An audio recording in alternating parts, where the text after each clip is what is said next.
dilaksanakan setiap tahun. Keislaman kita bukan dinilai dari gamis yang kita pakai. Keislaman kita bukan dinilai dari peci hitam dan putih yang kita kenakan, dari sajarah yang kita hamparkan. Keislaman seorang pemimpin dinilai dari senyum rakyat dalam setiap waktu. Sekolah tidak mesti ngantri.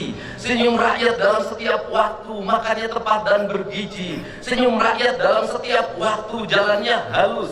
Senyum rakyat dalam setiap waktu pupuk tidak sangat mudah didapatkan. Senyum rakyat dalam setiap waktu ketika sakit di rumah sakit, negara tampil dan hadir untuk mengobatinya. Dokter dan para medis tanpa membedakan kaya dan miskin datang dengan penuh senyumannya. Senyum rakyat dalam setiap waktu ketika seorang yang melahirkan penuh dengan kenyamanan, bayi yang terlahir dilayani oleh para medis dengan senyuman.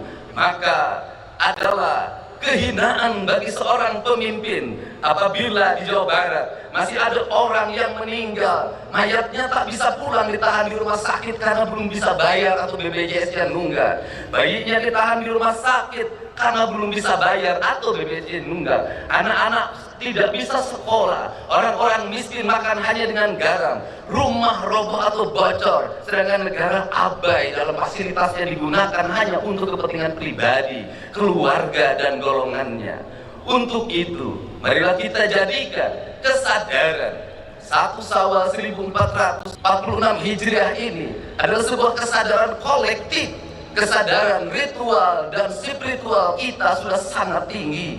Pejabat umroh ngantri, orang-orang kaya umroh ngantri, masjid-masjid Jumat penuh, mimbar-mimbar penuh, ceramah-ceramah dalam setiap waktu. Itu baik, tetapi lebih baik secara substansial adalah dana-dana yang kita miliki digunakan untuk menangani orang-orang fakir, orang-orang miskin, kaum mustadaifin, kaum du'afa, orang-orang fafa, orang-orang yang merintih dalam setiap waktu meminta pertolongan tapi abai orang untuk menolongnya.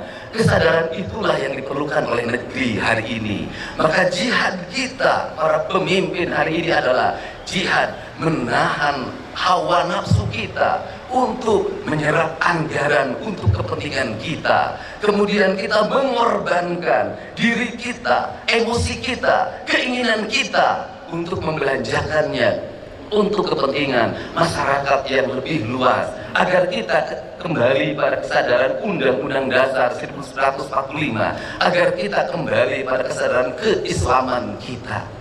Maka terakhir, andai kata di sebelah kanan kita ada bangunan yang dibangun dengan angka 60 juta gulden dengan tingkatan 6 ke atas dalam bentuk tusuk sate, dilakukan oleh pemerintah kolonial Belanda, oleh POC yang hidupnya hanya dari perkebunan teh, perkebunan karet, perkebunan Cina. Mereka mampu membangun jalan-jalan yang berkualitas. Mereka mampu membangun bangunan-bangunan yang berkualitas yang masih digunakan oleh kita hari ini. Mereka mampu membangun bendungan-bendungan yang berkualitas. Pertanyaannya adalah, kenapa kita yang mengklaim kaum pribumi itu tidak mampu mengelola perkebunan?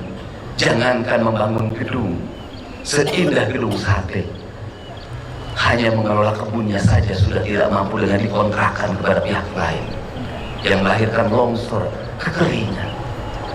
Betapa kita sebagai beragama punya rasa malu di hadapan Allah Subhanahu wa Ta'ala. Betapa kita sebagai bangsa yang berpancasila merasa malu oleh POC. Oleh POC saja kita sudah kalah dalam melakukan pengelolaan, apalagi oleh bangsa lain. Untuk itu, mari kita bersama-sama tinggalkan keegoan ritual kita. Mari kita bersujud dan mohon ampunan kepada Allah Subhanahu wa Ta'ala, dan bentuk pengampunan Allah Subhanahu wa Ta'ala saya meyakini akan turun pada kita mana kita memiliki kesadaran bahwa kita adalah makhluk yang salah dalam pengelolaan kebijakan. Marilah kita minta maaf pada anak-anak miskin yang tidak bisa sekolah. Marilah kita minta maaf pada orang-orang miskin yang mereka masih tak sanggup makan sebaik makannya kita. Marilah kita minta maaf pada orang-orang fakir yang harus dia mencuri hanya untuk kebutuhan melahirkan keluarganya. Marilah kita minta maaf pada mereka, tinggalkan keangkuhan dan kesombongan kita. Semoga 1 Syawal 1446 Hijriah ini menjadi tahun kesadaran kita bahwa kita telah salah menjadi penyelenggara negara, dan kita akan merubah seluruh kebijakan-kebijakan itu. Dan saya menyampaikan permohonan maaf pada seluruh masyarakat Provinsi Jawa Barat apabila penyelenggaraan pemerintahan belum sesuai dengan apa yang diharapkan, apabila lama layanan rumah sakit belum sebaik yang diharapkan, apabila layanan pendidikan belum sebaik yang diharapkan, apabila layanan kesejahteraan publik belum sebaik yang diharapkan. Semoga kesadaran itu menjadi kesadaran emosional, kesadaran spiritual, kesadaran moral, emosional, dan spiritual. Dalam istilah orang Sunda disebutnya budi pekerti. Semoga kita masuk dalam kaidah yang tidak lagi geni secara intelektual, tetapi kita menjadi kaidahnya adalah kaidah orang yang paripurna secara budi pekerti. Wallahumma ila aqwamit thoriq. Assalamualaikum warahmatullahi wabarakatuh.